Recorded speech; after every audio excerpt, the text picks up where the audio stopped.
1971 Indo Pak വാർ നിങ്ങൾ ഓർക്കുന്നുണ്ടോ? ഒരു മുന്നറിയിപ്പും കൂടാതെ പാകിസ്ഥാൻ മിലിറ്ററി നമ്മുടെ ഇന്ത്യയെ ആക്രമിച്ചു.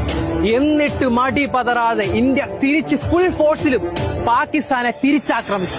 ഇന്ത്യയുടെ തിരിച്ചടി താങ്ങാൻ കഴിയാതെ ഒറ്റയ്ക്കൊന്ന് പിടിച്ചു നിൽക്കാൻ പോലും കഴിയാതെ പാകിസ്ഥാൻ അന്നത്തെ വൻ ശക്തികളായ അമേരിക്ക, ബ്രിട്ടൻ, ചൈന എന്നിവരുടെ സഹായം തേടുകയാണ്.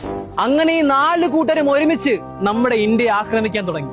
ഇന്ത്യ ഈ യുദ്ധം തോറ്റു കൊടുക്കണമെന്ന ആവശ്യമായിട്ട് ബ്രിട്ടനും അമേരിക്കയും ഇന്ത്യൻ കടൽ തീരങ്ങളിലേക്ക് യുദ്ധ കപ്പലുകളുമായി അടുത്തു. ശരിക്കും പറഞ്ഞ ഇന്ത്യക്കെതിരെ ഒരു ലോകത്തിന്റെ പകുതിയോളം യുദ്ധത്തിന് വന്ന സമയങ്ങളായിരുന്നു അത്.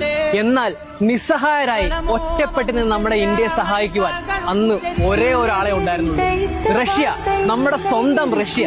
അന്ന് ഇന്ത്യക്ക് വേണ്ടി ഇന്ത്യയെ ആക്രമിക്കാൻ വന്ന ആ 4 രാജ്യങ്ങളുടെ വിദ്വേഷം റഷ്യ സ്വയമേ ഏറ്റെടുത്ത് ഇന്ത്യയെ സപ്പോർട്ട് ചെയ്യാൻ വന്ന ദിനങ്ങളായിരുന്നു അന്ന്.